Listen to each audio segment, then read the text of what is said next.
Yes. Can I start, Prasanna?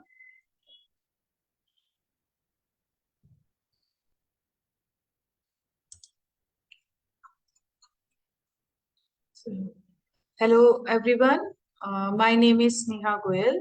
So, first of all, let me introduce myself. Okay. So, I am a teacher, poet, author, and editor. I'm the founder of Young Story Weavers, an institute which teaches English language, creative writing, phonetics, story writing, and poetry writing to children. So far, I have mentored more than 70 students in their story writing and poetry writing journey. And I've also published two of their books, The Land of Mods, a fantasy novella, and The Smell of Cinnamon, which is a collection of short stories. Their stories, poems, and articles are published in my website, www.youngstoryweavers.com. I take pride in guiding my elder daughter in the field of writing, who bagged an award of the youngest author of the year 2022 Assam.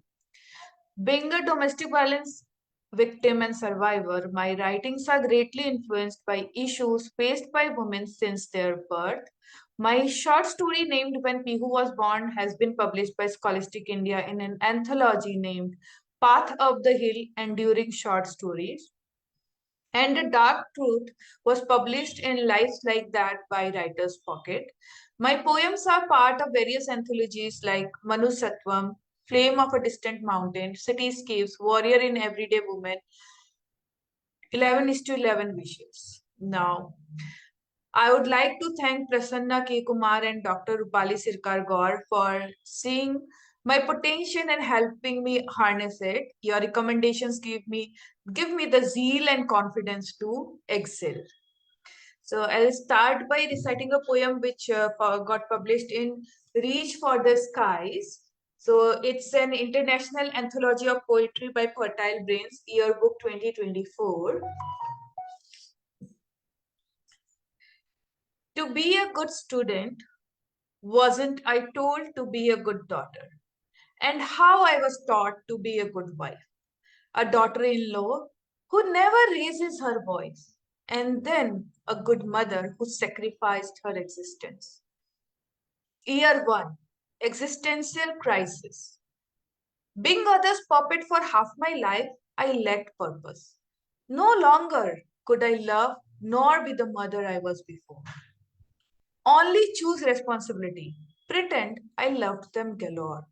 Hatred took over my mind and vengeance my lore. I was bitter without him. Losing the need to live in oblivion, forcibly I looked within. Haven't I lived my life without self respect, killing my desires to whom only his, happily serving him, slowly dying indoors? Year 2, Self Realization. I started exploring the unreachable corners. Without him, I could be myself, sand borders. And how I started loving this new discovery. Teaching what I knew best, creative writing.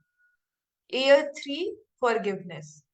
Looking forward to each page of the new chapter, liberation, exhilaration, innovation, implementation. Teaching became passion, profession, and dedication. Slowly, surely, that good girl looked new in the mirror. Thank you. The next poem that I am reading is from Manushatvam, Songs of Humanity. So it's edited by Dr. Rupali Sirkar Gaur and Prasanna K. Kumar, again a book by the Fertile Brains. So it's dedicated to all the judges in the court that I meet during my court cases and to other judges out there who do their work in the manner that I have described in this poem. Dyed in black.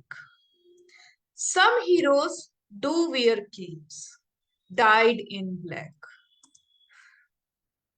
When they rise, all rise, and when they settle, hopes prophesize.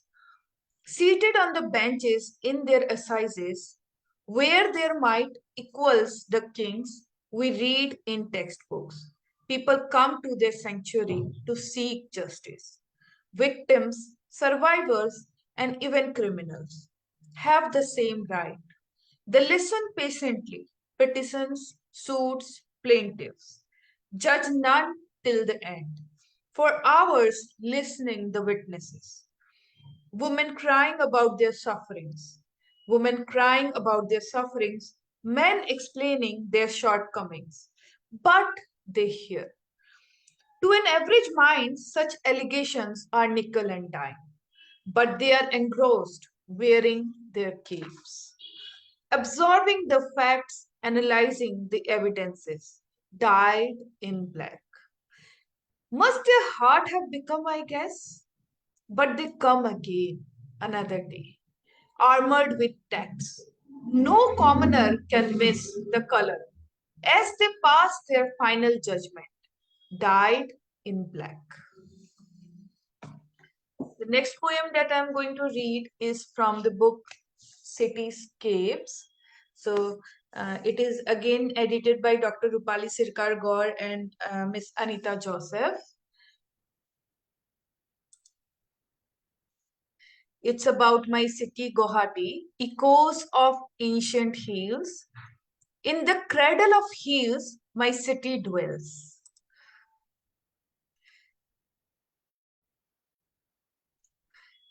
In the cradle of hills my city dwells, rustic charm here devotion swells. Where sunsets sway upon Brahmaputra's shore, Ma Kamakhya's cycle whispers through earth's core. Umananda Island brims with Shiva's grace. Devotees ferry for a glimpse of divine embrace. Meji burns and Bihu dance takes flight. In spring retreat, under moon's soft light. In Mekhla Chadar, girls swirl and sway to Bihu beats. In Dhoti Gamosha, boys pepa and dhol weave melodies. With Durga Puja's zeal, the street of city throngs. From Sasti to Dasmi, Pandal hoping's joy prolongs. Tall buildings and long bridges are modern delight. With earth's slightest shiver, inhabitants fright. Assam's quaint houses, a heaven from rain's refrain, shield from flood's fury and earthquake's bane. May Ma Kamakhya in her sacred shrine bless my city Guwahati with glens divine. So now for a change, I'm going to read two Hindi poems that I have started writing recently in. So the first poem is named एक शहर नदी के उस पार. So this is from my morning walk when I go to Brahmaputra river. So across the river I see entire city there, and then I think that who all live there. So here it is. एक शहर नदी के उस पार, नदी के उस पार एक शहर बसता है जहां गीली मिट्टी खत्म और पहाड़ शुरू. उस शहर तक कोई रास्ते नहीं जाते, जाती है तो केवल नौकाएं छोटी छोटी. नदी के इस पार मेरा शहर बसता है और मैं बैठकर अक्सर उस पार देखती हूँ.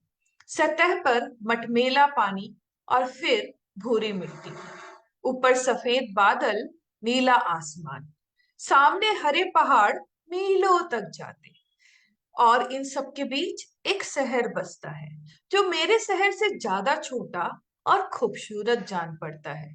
एकाएक मेरा मन कह उठता है, कैसे लोग रहते होंगे उन छोटे घरों में, दुनिया की भीड़ से अलग, प्रकृति की गोद में, और मैं यहाँ जब नजर उठाऊं कंक्रीट की इमारतें.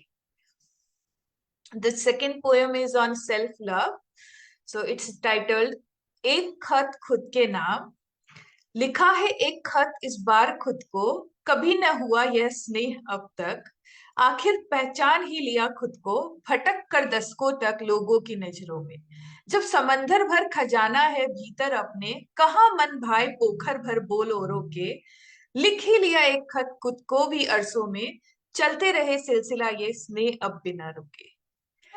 So I just want to read my third Hindi poem. It's one day I saw my daughter's pajama getting 2 inches above her ankle, and I felt that soon she will be as high as me. However, a fear struck me, and just like any other mother, I was overwhelmed with emotions. So I wrote this piece below, which aptly describes my situation then, and even today I feel that way whenever I look at her. So, मेरी बेटी का बढ़ता कद, it's titled मेरी बेटी का बढ़ता कद.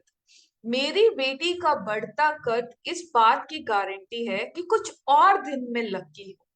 अभी कुछ और दिन वह मेरे हाथ में हाथ डाले आइसक्रीम पार्लर तक जाएगी. अभी कुछ और दिन वह अपनी सहेलियों संग मेरे आंगन में खिलखिलाएगी. डर लगता है मुझे इस बात से कि न जाने कब वह मार्केट के चक्कर लगवाना बंद कर दे. खौफ है मुझे कहीं वह बर्फ के गोले की जिद ही करना छोड़ दे, फिर मान जाने पर कूद कर बेस्ट माँ होने का खिताब ही छीन ले. उसके बचपन के दिन सुनहरे कभी किस्सों में ही बयां होंगे. डर लगता है मुझे इसी बात का. So my next poem is titled A Book of Desires and Sorrows. So it's about the notebook in which I keep which I write all my poems nowadays. I have a notebook aquamarine with colorful motifs on a green flap. A teacher's day gift by my little student. He gave me with a smile innocent. Before notebook, I used to type poetry using black keyboard, glaring radio frequency. My discovery of writing in blue, connecting hand, heart, and soul anew. Soulful poems pour out on ruled pages, contrasting pearls of blue on black pages. Writing is cathartic, not typing. At nights, to write is a new longing now. This notebook has my desires and sorrows, wittiness of Hindi and eloquence of English. It's not like that grey notebook of my school days, which I used to hide in many secretly. It's an open book of my inner turmoil. I write, I edit, I share, I read. From this notebook, aquamarine green, stars and patterns in perfect sync. Thank you. So, my next poem is titled Fading Fragrance. So, someone asked me the flowers that I like, and it was a girl who asked me, a lady, young lady. So, I haven't given a thought about what my favorite flower was till then, and then I wrote this poem remembering my childhood. She asked me which flower I like. How strange. It's not a man. Neither was it a boy in my girlhood. As I turned 40 next year, I wonder, I am 40 now. When I wrote this poem, I was going to turn 40. As I turn 40 next year, I wonder why I never asked myself, yes, roses it should be today. Passionate for love, I feel. What about tulips to stay in a tranquil state that day? Ah, the luxury of orchids. It should be for the diva surfacing in me one fine day. Can it be dandelions to light up my dim mood? Can it be dandelions to light up my dim mood? Certainly it's mogra, blooming by the side of the pond, where my grandfather used to take me when I was 6 or 7. Sitting beside a bench, we fed hungry dogs at dawn, while Mogra bathed me in its heavenly scent. How I forgot my childhood, just like the fragrance which faded after he went. So, the next poems are uh, about the war that is going on, and uh, I wonder when I look at the news while sitting on the sofa that what is the life that I am living, and what kind of life they must be living. So here is for the people out there what it's like to be in this part of the world where I'm living right now. Things are insanely beautiful in this part of the world. I wonder why they landed there. A place where inhumanly cruel things are done upon their bodies. I wonder what it would be if they landed here. Drinking ginger milk tea with a dash of cardamom, reading scaring headlines on papers till morning ends, getting cold showers in hot season and a clean towel cooking lunches for five and your hires, taking evening nap till the employer screams. It's time to get back to your desk and finish the piled up files. Taking that crowded bus home and sitting for dinner, hugging your loved ones as you softly drift into sleep. Things are insanely mundane in this part of the world. I wonder how chaotic it is down there. A place where missiles and bullets greet them every morning. I wonder till when their struggle would last or with that. I pray that land in that part of the world in the next life, drink a cup of tea with me and read morning headlines, get clean water and clothes, cook lunches and suppers, do routine work at office and sleep in peace at homes. My next poem is inspired by Noor Unahar's Yesterday I Was a Moon. And she says, in this human skin, I am half war, half peace. And I wondered what is to be in half war and half peace. And hence I wrote this poem. I am half peace, half war in this war torn world. I am half peace, half war in this war torn world. Half at peace because my world is beautiful, half at war because on the other side there is complete human destruction. And I still sit here in peace and eat my morsels while people there cry of fear, pain, and hunger. Half at peace because I just crossed a big turmoil, half at war because many are still living chaotic lives. And I still sit here feeling blessed for what I don't experience anymore, while people there cry of rape, death, and justice denied. Half at peace because I voiced injustice against me, half at war because many are weak to fight the unjust in their lives, and still I stand before the court presenting petitions and evidence, while people there don't know there's law to protect their interests. You see, I believe every human heart is only half at peace because the other half is watching crime against humanity. My next poem is dedicated to one of my friends who have been through domestic violence. It's titled Another Domestic Violence Survivor. Her life took a total spin when she stepped into a wrong marriage. Her days brimming with life turned into dark nights.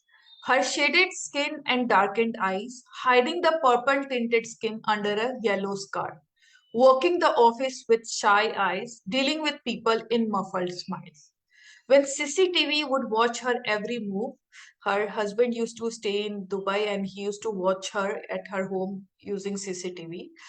When CCTV would watch her every move, her evenings would turn into prolonged nights, nights where questions on mistrust and her unworth, no connectivity over candid moments. This woman's life took a 180-degree turn when she fell for a sweet guy with hidden intentions. Her happily ever after became a scary tale of woes. She lived in shadows, hiding her pain and confusions. Another dark day, another scary night, hiding her marks under sunglasses and pink dupatta. Colleagues would mark her as condescender. She sits with none, talks so less, and wears more. Those piercing eyes and her yearn to change room, phone call would remind her she was controlled by someone. To end it all, she took a hard decision, getting out of the marriage for once and all. Another domestic violence survivor, another domestic violence thriver. Now she lives her life on her own terms with her son and her daring dreams. The next poem I'm going to read is from Warrior in Everyday Woman. It's edited and curated by Rupa Rao.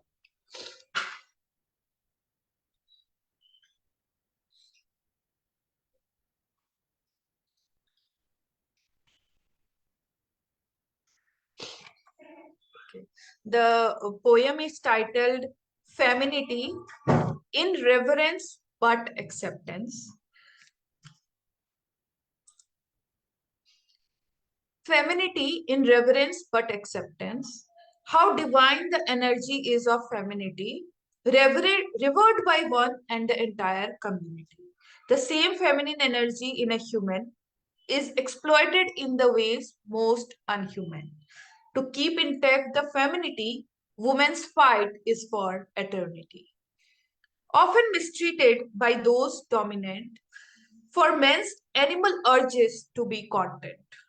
What they hold in reverence is killed inside their residence. Restrict its manifestation, especially in sons, to uphold dignity and gentlemanliness. Call them ignorant or duplicity. Revering but owning is indignity. Masculine and feminine energies should go parallel. In humans and nature, for balance is a basic principle. If practiced in households and treating Mother Earth, within and without, would be a heavenly ambient. With this, I complete my poetry recitation and uh, I thank you, Prasanna and Dr. Rupali Sirkar Gaur. I thank you, all the viewers. I appreciate your patience, insight, and listening ears. Thank you so much.